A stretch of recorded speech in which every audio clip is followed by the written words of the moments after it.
ദൈവത്തിൻ്റെ അതിപരിശുദ്ധമായ നാമം മഹത്വപ്പെടുമാറാകട്ടെ. Jio of good ന്യൂസിലെ Christian ചാനലിലേക്ക് എല്ലാവർക്കും യേശുക്രിസ്തുവിന്റെ നാമത്തിലുള്ള സ്നേഹവന്ദനത്തെ അറിയിക്കട്ടെ. ഈ വീഡിയോ നിങ്ങൾ ആദ്യമായിട്ടാണ് കാണുന്നതെങ്കിൽ ഈ ചാനൽ സബ്സ്ക്രൈബ് ചെയ്യുക, വീഡിയോ മറ്റുള്ളവരിലേക്ക് ഷെയർ ചെയ്യുക. കഴിഞ്ഞ തവണ ഒരു ഷോർട്ട് വീഡിയോ ഇട്ടപ്പോൾ അതിനകത്ത് ധാരാളം ലൈക്കുകൾ വരുവാനിടയായിത്തീർന്നു. ദൈവദൂതന്മാരെ കുറിച്ചുള്ള ഒരു ചെറിയ 1 മിനിറ്റുള്ള ഒരു വീഡിയോ ആയിരുന്നു. ഞാൻ അതിനകത്ത് പറഞ്ഞിട്ടുണ്ടായിരുന്നു, ദൈവം അനുവദിച്ചാൽ ദൂതന്മാരെ കുറിച്ചുള്ള മറ്റൊരു വീഡിയോ വരുമെന്ന് പറഞ്ഞിട്ടുണ്ടായിരുന്നു. ഇന്ന് ദൈവദൂതന്മാർ നമ്മളെ എങ്ങനെ പരിപാലിക്കുന്നു, അവരുടെ സംരക്ഷണം നമുക്ക് എങ്ങനെ ലഭിക്കുന്നു, തിരുവെഴുത്ത് അതിനെക്കുറിച്ച് എന്ത് പറയുന്നു എന്നുള്ളതാണ് നാം അല്പസമയം ധ്യാനിക്കാനായിട്ട് പോകുന്നത്. അതിനാധാരമായിട്ട് 2 പത്രോസ് 2-ാം അധ്യായത്തിൻ്റെ 4-ാമത്തെ വാക്യം നമുക്ക് വായിക്കാം. പാപം ചെയ്ത ദൂതന്മാരെ ദൈവം ആദരിച്ചില്ല, അവരെ ചെങ്ങലയിട്ട് അന്ധതമസിൽ നരകത്തിലാക്കി അന്തിമ ന്യായവിധിക്കായി സൂക്ഷിച്ചു വെച്ചിരിക്കുന്നു. അപ്പോൾ ഇവിടെ പത്രോസിൻ്റെ ലേഖനത്തിൽ പത്രോസ് അപ്പോസ്തലൻ പറയുകയാണ്, പാപം ചെയ്ത ദൂതന്മാരെ ദൈവം ആദരിച്ചില്ല. ആ വാക്ക് പ്രത്യേകം ശ്രദ്ധിച്ചോണം. പാപം ചെയ്ത ദൂതന്മാരെ ദൈവം ആദരിച്ചില്ല, അവരെ അന്ധതമസിലാക്കി ചങ്ങലയിട്ട് വെച്ചിരിക്കുക.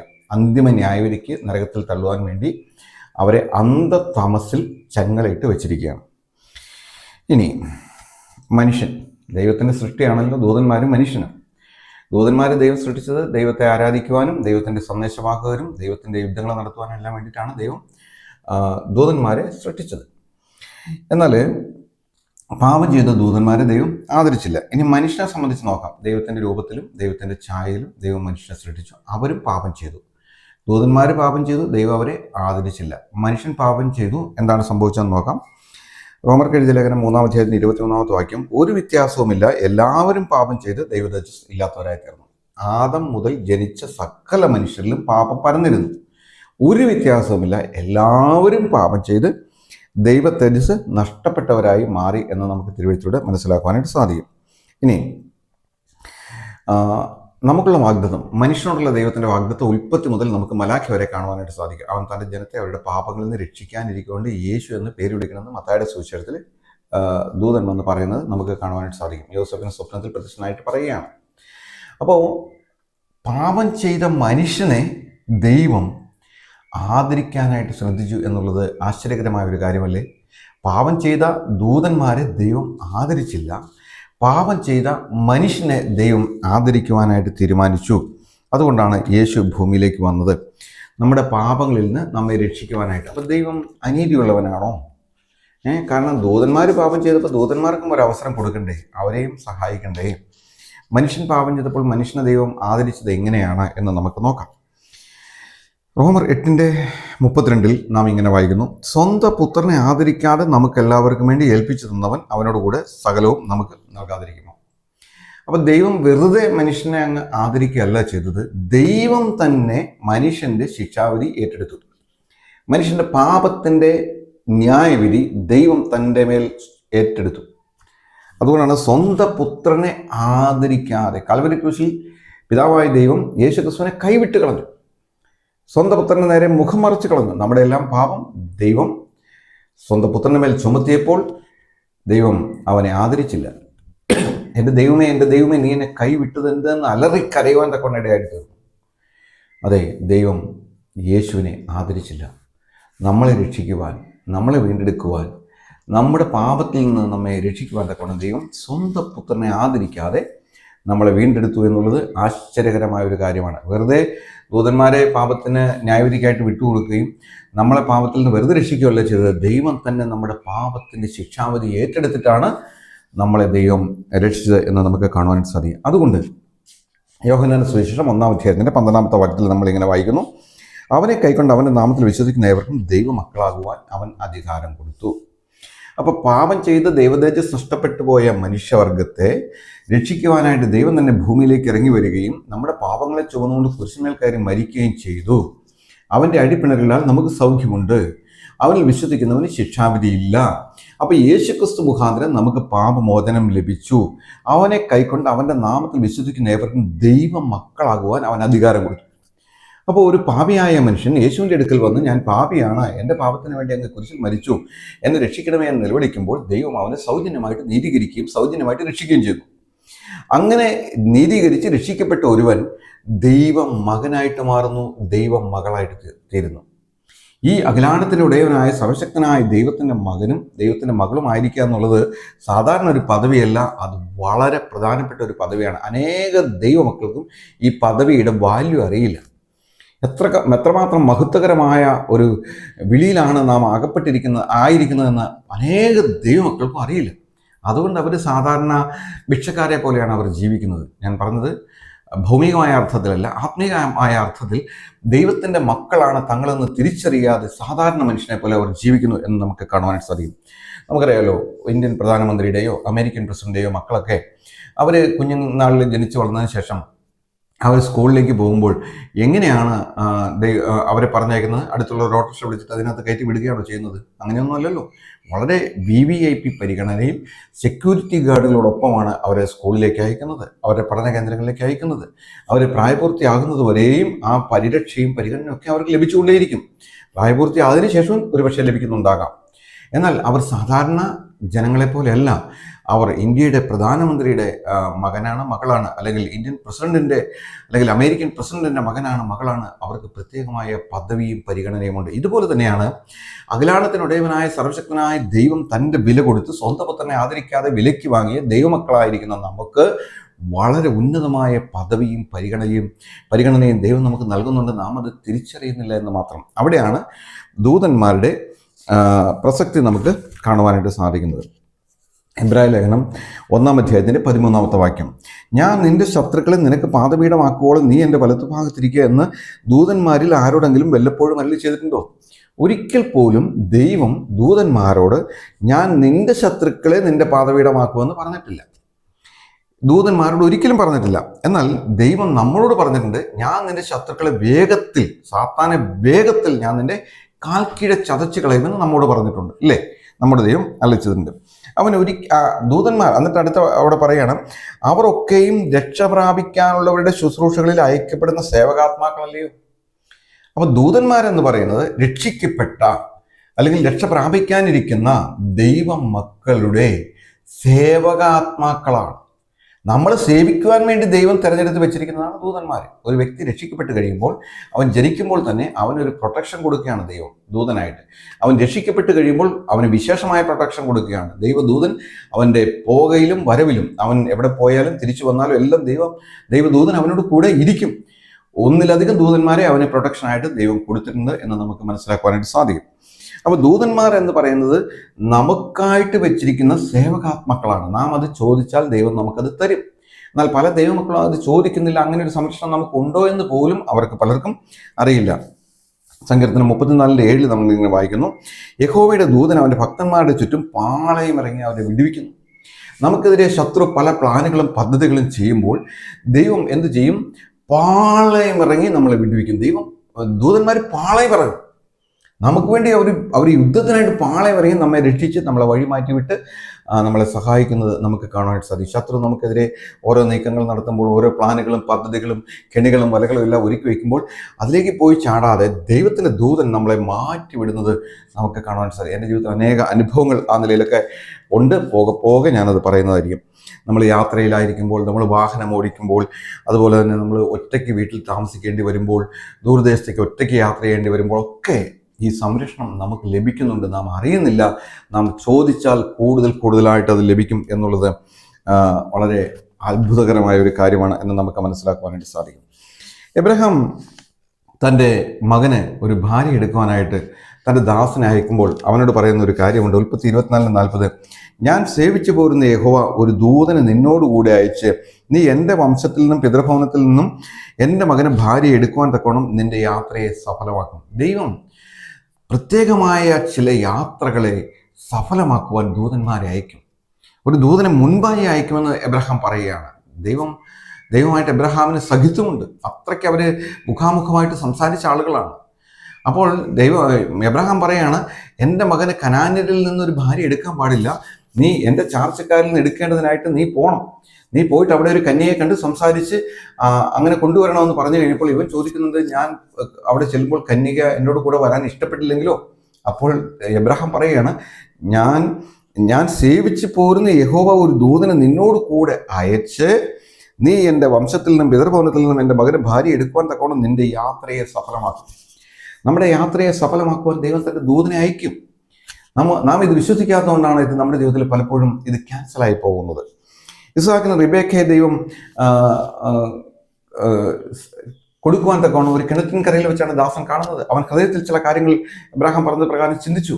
ഞാൻ വെള്ളം കുടിക്കാൻ ചോദിക്കുമ്പോൾ ഞാൻ നിങ്ങളുടെ ഒട്ടകങ്ങൾ കൂടി വെള്ളം കൊടുക്കാമെന്ന് പറയുന്ന സ്ത്രീ ആയിരിക്കണം എന്ന് അവൻ ചിന്തിച്ചു. അതുപോലെ തന്നെ സംഭവിക്കുന്നതും റിബേക്കയെ കൊണ്ടുവരുന്നതൊക്കെ നമുക്ക് കാണുവാനായിട്ട് സാധിക്കും. നമ്മുടെ ബിസിനസ്സിൽ, നമ്മുടെ ജോലിയിൽ നമുക്ക് വഴി കാട്ടുവാൻ, ചിലയിടത്തേക്ക് പോകാതിരിക്കുവാൻ തടസ്സപ്പെടുത്തി നമ്മെ മാറ്റുന്നതും നമുക്ക് കാണുവാനായിട്ട് സാധിക്കും.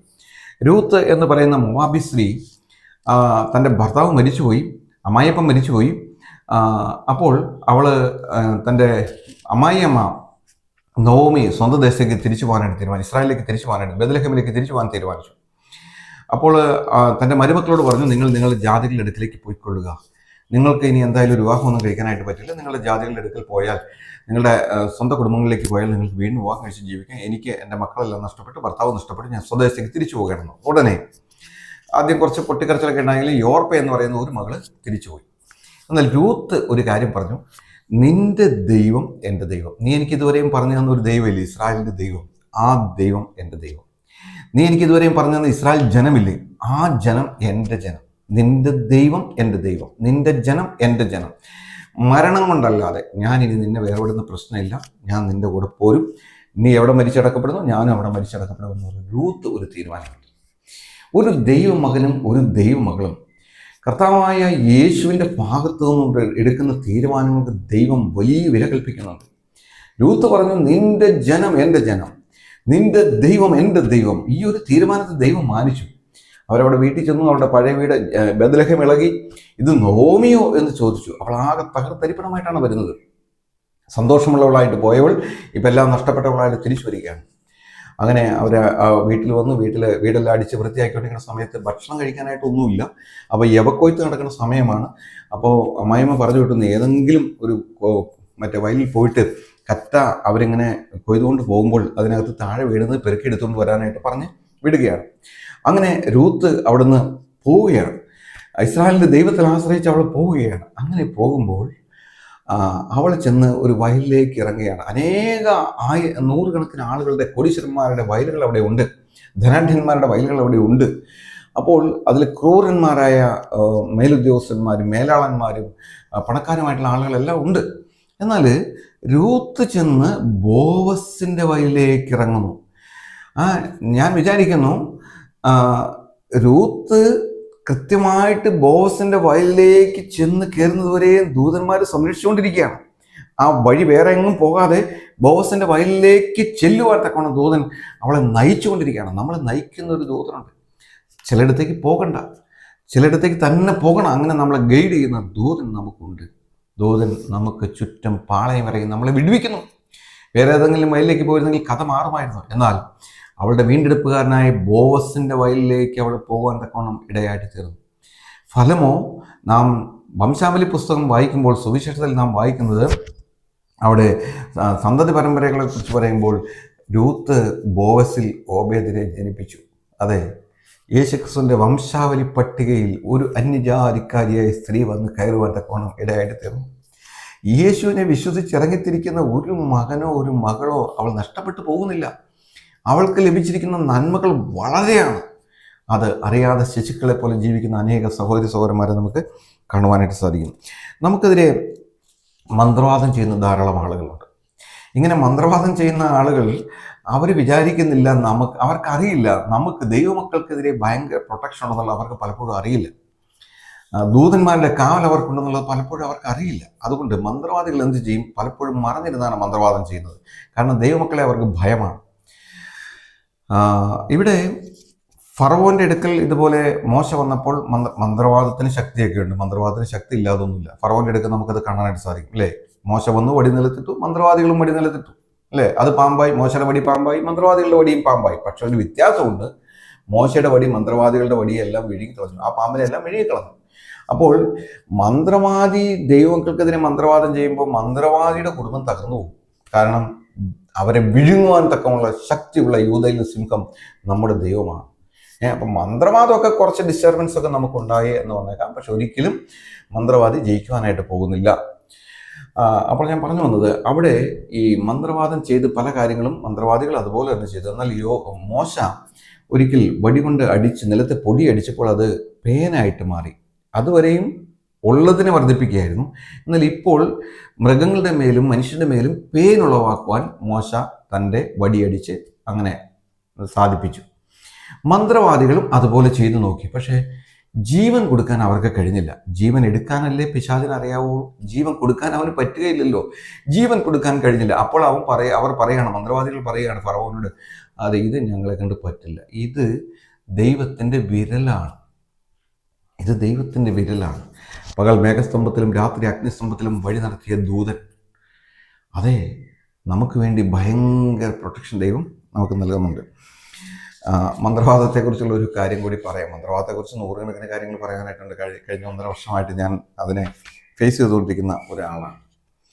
അപ്പോൾ ഒരിക്കൽ എൻ്റെ അടുത്തുള്ള വീട്ടിലെ ആള്, അദ്ദേഹം ഒരു ഫോട്ടോയൊക്കെ എടുത്ത് വെച്ച് ഷർട്ടൊക്കെ ഊരിയിട്ട് ഏതോ ഒരു വലിയ ശബരിമലയ്ക്ക് കൊണ്ട് പോകുന്ന രീതിയിൽ യാത്രയായി, ഇവിടുന്ന് കാറിൽ യാത്രയായി. അപ്പോൾ അവരുടെ വീട്ടിലേക്ക് സുരക്ഷിതത്വത്തിനാണെന്ന് തോന്നുന്നു വയസ്സ് എന്ന ഒരു അമ്മ അവിടെ വരുന്നത് ഞാൻ കണ്ടു. രാത്രിയിൽ ആണ് അവർ വന്നത്. അവർ വന്നപ്പോൾ ഞാൻ അവരെ ഒന്ന് ശ്രദ്ധിച്ചു. അപ്പോൾ അവർ പറയുന്നുണ്ടായിരുന്നു, ആൾ നോക്കുന്നുണ്ട് എന്നവർ പറയുന്നുണ്ടായിരുന്നു. അങ്ങനെ അവർ പോയി. അപ്പോൾ ഞാൻ വിചാരിച്ചു അവർക്ക് വീട് കാവലിന് വേണ്ടിയിട്ട് അവരുടെ സ്വന്തമോ ബന്ധുമോ അമ്മയോ ആരെങ്കിലുമൊക്കെ ആയിരിക്കുമെന്ന് ഞാൻ വിചാരിച്ചു. 1-2 ദിവസങ്ങളായി അവരവിടെ തങ്ങുന്നു. പക്ഷെ രാത്രി എനിക്ക് ഭയങ്കര ശല്യങ്ങൾ ഉണ്ടാകുന്നുണ്ട്. അതുപോലെ തന്നെ ഒരു ചെറുപ്പക്കാരൻ രാവിലെ സ്കൂട്ടറിൽ തിരിച്ചു പോകുന്നത് ഞാൻ കാണുന്നുണ്ട്. ഇവൻ്റെ സ്കൂട്ടർ ഈ ഇലക്ട്രിക് സ്കൂട്ടറാണ്, ശബ്ദമില്ലാതെയാണ് വരുന്നതും പോകുന്നത്. ഇവൻ എപ്പോൾ വരുന്നു എന്ന് ഒരിക്കലും ഞാൻ കണ്ടിട്ടില്ല. അങ്ങനെ ഒരു ദിവസം രാത്രി 11 മണിക്ക് ഇങ്ങനെ ശല്യം ഉണ്ടായി കഴിഞ്ഞപ്പോൾ ഞാനിങ്ങനെ എൻ്റെ ഫോണിലെ പോപ്പ് വിൻഡോയിൽ ഫ്രണ്ട് ക്യാമറയിൽ ഇത് വെച്ചിട്ടുണ്ട്. ക്യാമറയുടെ CCTV ക്യാമറയുടെ ഇത് പോപ്പ് വിൻഡോയിൽ വരും. അപ്പം ഞാൻ വീഡിയോയിൽ അത് നോക്കിക്കൊണ്ടിരിക്കുന്നു. അപ്പോൾ തന്നെ ഒരു സ്കൂട്ടർ അതിലേക്ക് പാസ് ചെയ്യുന്നത് ഞാൻ ഇതിലെ കാണുവാനിടയായിട്ട് തീർന്നു. അങ്ങനെ ഞാൻ കണ്ടപ്പോൾ അവനെ നിരീക്ഷിക്കുവാൻ തക്ക ഇടയായിട്ട് തീർന്നു. ശരി, ഇവനാണല്ലേ, ഈ സമയത്താണ് ഇവൻ വരുന്നത്, രാത്രി 11 മണിക്കൊക്കെയാണ് ഇവൻ വരുന്നത്, വെളുപ്പിന് 6 മണിക്ക് 7 മണിക്ക് പോകുന്നത് ഞാൻ മിന്നൽ പോലെ കാണുന്നുണ്ട്. അങ്ങനെ ഞാനത് വാച്ച് ചെയ്യാനായിട്ട് തുടങ്ങി. അതിനുശേഷം ഞാൻ പുറത്ത് പോയിട്ട് വരുമ്പോൾ അവിടെ വീട്ടിൽ വന്ന വയസ്സ് എന്ന അമ്മ അവരെന്നെ കണ്ടപ്പോൾ മുഖം മറച്ചു. അപ്പോൾ എനിക്ക് മനസ്സിലായി ഇവരൊരു മന്ത്രവാദിനിയാണ്. രണ്ടാമതും ഞാൻ അവരെ ഫേസ് ചെയ്യാൻ തക്കവണ്ണം തീരുമാനിച്ചു. അവർ വീണ്ടും മുഖം മറിച്ച് മാറി നിൽക്കുന്നത് എനിക്ക് കാണുവാനിടയായിട്ട് ഞാൻ ഉറപ്പിച്ചു മന്ത്രവാദിയാണ്. 2 മന്ത്രവാദികൾ, ഒരു ചെറുപ്പക്കാരൻ മന്ത്രവാദിയും ഒരു വയസ്സ് എന്ന വൃദ്ധയായ സ്ത്രീയായ ഒരു മന്ത്രവാദിയും ഒരുമിച്ചിരുന്നുകൊണ്ട് എനിക്കെതിരെ മന്ത്രവാദം ചെയ്യാൻ തുടങ്ങി. രാത്രി ഒരു 10 മണിക്ക് ആരംഭിച്ചു. അതിശക്തമായ മന്ത്രവാദം, അതിൻ്റെ എഫക്റ്റെല്ലാം എൻ്റെ അടുത്തേക്ക് വന്നുകൊണ്ടിരിക്കുകയാണ്. ഞാൻ എന്ത് ചെയ്തു, ആ സൈഡിലേക്കുള്ള ജനൽ തുറന്നിട്ടിട്ട്, അതുവരെ അടച്ചിട്ടിരിക്കുകയായിരുന്നു, അത് തുറന്നിട്ടിട്ട് ഞാൻ അവിടെ നിന്ന് പ്രാർത്ഥിക്കാൻ തുടങ്ങി. എനിക്കിപ്പോൾ പതുക്കെ പ്രാർത്ഥിച്ചാൽ മതിയല്ലോ, ഞാൻ വായിക്കുന്ന രീതിയിൽ നിന്ന് പ്രാർത്ഥിക്കാൻ. ഞാൻ പറഞ്ഞു, ഇത് 2 മന്ത്രവാദികളാണെങ്കിൽ ദൈവമേ ഇപ്പോൾ ഇവിടുന്ന് ഇറങ്ങിപ്പോകണം. ഞാൻ സേവിച്ച് നിൽക്കുന്ന ദൈവത്തിൻ്റെ മുമ്പാകെ നിൽക്കാൻ കഴിയുന്ന ഒരു മന്ത്രവാദിയുമില്ല. യേശുവിൻ്റെ രക്തത്തെ ഞാൻ ഉയർത്തുകയാണ്. ഇപ്പോൾ ദൈവത്തിൻ്റെ തീ ഇറങ്ങി മന്ത്രവാദികൾക്ക് അവിടെ ഇരിക്കാൻ പറ്റാതെ ഇറങ്ങി ഓടണം. ഞാനിങ്ങനെ പ്രാർത്ഥിച്ചുകൊണ്ടിരുന്നു. 2 പ്രാവശ്യം ആ ചെറുപ്പക്കാരൻ പുറത്ത് വന്നപ്പോൾ ഞാൻ ജനൽ തുറന്നിട്ടിരിക്കുന്ന അവൻ കണ്ടപ്പോൾ അകത്തേക്ക് തിരിച്ചു കയറി. നിക്കക്കളില്ലാതായി, ഇരിക്കാൻ പറ്റാതായി. ഞാൻ അവൻ്റെ മന്ത്രവാദത്തിനെതിരെ ഞാൻ എൻ്റെ പ്രാർത്ഥന ശക്തമാക്കി. അങ്ങനെ ഞാൻ പ്രാർത്ഥിച്ചുകൊണ്ടിരുന്നു. എനിക്കിത് കാണണം. ഞാൻ പറഞ്ഞു, കർത്താവേ, അവന്മാരിറങ്ങി പോകുന്നത് എനിക്ക് കാണണം. രാത്രി ഏകദേശം 12 മണിയായപ്പോൾ ഈ ചെറുപ്പക്കാരൻ നിവൃത്തിയില്ലാതെ അവിടുന്ന് സ്പോട്ട് എടുത്ത് രാത്രി മടങ്ങിപ്പോയി. പക്ഷേ സ്ത്രീ അവിടെ ഇരിക്കുകയല്ലേ. ഞാൻ പറഞ്ഞു, ദൈവമേ, അവൾ മന്ത്രവാദിയാണെന്ന് എനിക്ക് മനസ്സിലായിട്ടുണ്ട്, അവളും ഇന്ന് തന്നെ പോകണം, ഈ രാത്രിയിൽ തന്നെ പോകണം എന്ന് പറഞ്ഞ് ഞാൻ അവിടുന്ന് പ്രാർത്ഥിക്കാൻ തുടങ്ങി. ഞാൻ ജനൽ തുറന്നിട്ട് തന്നെ ആ സൈഡിലേക്ക് നോക്കി പ്രാർത്ഥിക്കാനായിട്ട് തുടങ്ങി. അങ്ങനെ ഒരു അല്പസമയം കഴിഞ്ഞപ്പോൾ ഒരു ബൈക്ക് വന്ന് അവിടെ നിർത്തി ആ സ്ത്രീയെ കൂട്ടിയിട്ട് പോയി. മന്ത്രവാദികൾ ദൈവമക്കൾക്കെതിരെ മന്ത്രവാദം ചെയ്യും. അതിൻ്റെ കുറച്ച് നഷ്ടവും കഷ്ടമൊക്കെ നമ്മൾ അനുഭവിക്കേണ്ടതായിട്ട് വരും. പക്ഷേ ഇത് തിരിച്ചു പോകുന്നത് സഹിക്കാൻ പറ്റാത്ത രീതിയിലായിരിക്കും. ഈ പണം കൊടുത്ത് മന്ത്രവാദം ചെയ്യിക്കുന്ന ആളുകൾക്ക് പറ്റുന്ന ഒരു വലിയ മണ്ടത്തരമുണ്ട്. എന്താണെന്ന് അറിയാമോ? ഈ മന്ത്രവാദികൾ മന്ത്രവാദം ചെയ്ത് അയക്കുമ്പോൾ അവരെ ഒരു സംരക്ഷണ വലയം തീർക്കും. കാരണം പിശാച് തിരിച്ചു വന്ന് അവരെ അടിക്കാതിരിക്കാൻ അവരൊരു സംരക്ഷണ വലയം തീർക്കും. കാരണം ദൈവമക്കളുടെ അടുത്തേക്ക് ഇത് ചെന്ന് കഴിഞ്ഞാൽ തിരിച്ചടി വരും. അപ്പോൾ എന്ത് ചെയ്യേണ്ടതായിട്ട് വരും? അപ്പോൾ ഈ തിരിച്ചു വരുന്ന പിശാച് മന്ത്രവാദിയുടെ അടുത്തേക്ക് പോകാതെ പണം കൊടുത്ത് ഇത് ചെയ്യിക്കുന്നവരുടെ അടുക്കിലേക്ക് പോകും, അവനിട്ട് അടിക്കും. അനേക ആക്സിഡൻറ്റ് സ്പിരിറ്റുകൾ അങ്ങനെ പോയി തിരിച്ച് അടി കൊടുക്കുന്നതൊക്കെ കാണുവാൻ തക്കവണ്ണം നമുക്ക് മനസ്സിലാക്കുവാൻ തക്കവണ്ണം സാധിക്കും.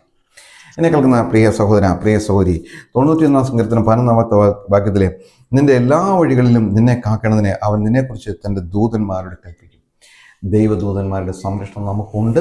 അത് വളരെ അധികമായിട്ട് നമുക്കുണ്ട്. നാം അതിനുവേണ്ടി ചോദിക്കണം. ഞാൻ കഴിഞ്ഞ 1.5 വർഷമായിട്ട് എൻ്റെ വീടിൻ്റെ ചുറ്റും ഞാൻ രാത്രി പ്രാർത്ഥിക്കും, ദൈവമേ ദൂതന്മാരെ നീ കാവൽ നിർത്തിക്കൊള്ളണമേ, ഊരിപ്പിടിച്ച വാളുമായി ദൂതന്മാർ കാവൽ നിന്നുകൊള്ളണം. യോശുവ കണ്ടു, സൈന്യത്തിൻ്റെ അധിപതിയായിട്ട് ദൂതൻ വാളുമായിട്ട് നിൽക്കുന്ന യോശുവ കണ്ടു. യോശുവയുടെ ദൈവം പറഞ്ഞു, നിന്റെ ജീവകാലത്ത് ഒരിക്കലും ഒരുത്തിനും നിന്റെ നേരെ നിൽക്കില്ല. ഒരു മന്ത്രവാദിയോ ഒരു മനുഷ്യനോ നിന്റെ നേരെ നിൽക്കാൻ കഴിയാതെ വണ്ണം നിനക്ക് സംരക്ഷണം ഒരുക്കുവാൻ ഊരിപ്പിടിച്ച വാളുമായിട്ട് ദൈവത്തിൻ്റെ ദൂതൻ നിനക്ക് കാവലായിട്ടുണ്ട്. പ്രിയ ദൈവത്തിലെ നീ മറന്നു പോകരുത്. നീ ഒരു സാധാരണ മനുഷ്യനല്ല. നീ ദൈവത്തിൻ്റെ വിളിയാൽ ഉൾപ്പെട്ട് തിരഞ്ഞെടുക്കപ്പെട്ട് ജീവിതം നയിക്കുന്ന ഒരുവനാണെങ്കിൽ, നീ ദൈവ ഭയമുള്ള ഒരുവനാണെങ്കിൽ, നിന്റെ ചുറ്റും പാളയമിറങ്ങി ദൈവം നിന്നെ വിടുവിക്കും. നീ വചനങ്ങൾ ദൈവം നമ്മെ സഹായിക്കട്ടെ, അനുഗ്രഹിക്കട്ടെ. ഇതിനെക്കുറിച്ച് കൂടുതൽ വിശദമായ ക്ലാസ്സുകൾ ഒരുപക്ഷെ പോകെ ഉണ്ടായി എന്ന് വന്നേക്കാം. ദൈവത്തിൻ്റെ ആത്മാവ് നടത്തുന്ന പോലെ അതെല്ലാം ഉണ്ടാകും. ദൈവം നമ്മെ ഓരോരുത്തരെയും അനുഗ്രഹിക്കട്ടെ. കർത്താവിൻ്റെ വലിയ നാമം എന്നും എന്നേക്കും വാഴ്ത്തപ്പെടുമാറാകട്ടെ. നമുക്ക് പ്രാർത്ഥിക്കാം. ഞങ്ങളുടെ സ്വർഗീയ നല്ല പിതാവായ ദൈവമേ, ഈ നല്ല ദിവസത്തിനും സമയത്തിനുമായിട്ട് സ്തോത്രം. വചനം കേട്ട മക്കളെ നീ അനുഗ്രഹിക്കണം. സബ്സ്ക്രൈബ് ചെയ്തിരിക്കുന്ന ഓരോരുത്തർക്കായിട്ടും പ്രാർത്ഥിക്കണം. അവർക്കൊക്കെ വിശേഷമായിട്ടുള്ള അനുഗ്രഹങ്ങളെ കൊടുക്കണമേ. ഈ ഫോണിലൂടെ യൂട്യൂബിലൂടെ കർത്താവ് ഈ വചനം കേട്ട് ധൈര്യം പ്രാപിച്ച് ബലം പ്രാപിച്ച് ദൂതന്മാരുടെ സഹായത്തിന് വേണ്ടി ചോദിക്കുവാൻ നിന്റെ മക്കളെ നീ ഒരുക്കണമെന്ന് പ്രാർത്ഥിക്കുന്നു. കർത്താവ് അവിടെ നിന്ന് ചെയ്യാൻ പോകുന്നതിനായിട്ട് സ്തോത്രം. മുഖത്തെടുത്താടെ എല്ലാ അടിയങ്ങൾക്ക് വേണ്ടി ജീവൻ വെച്ച് രക്ഷിതാവും കർത്താവുമായ യേശു ക്രിസ്തുവിന്റെ പരിശുദ്ധമായ നാമത്തിൽ തന്നെ ആമേൻ.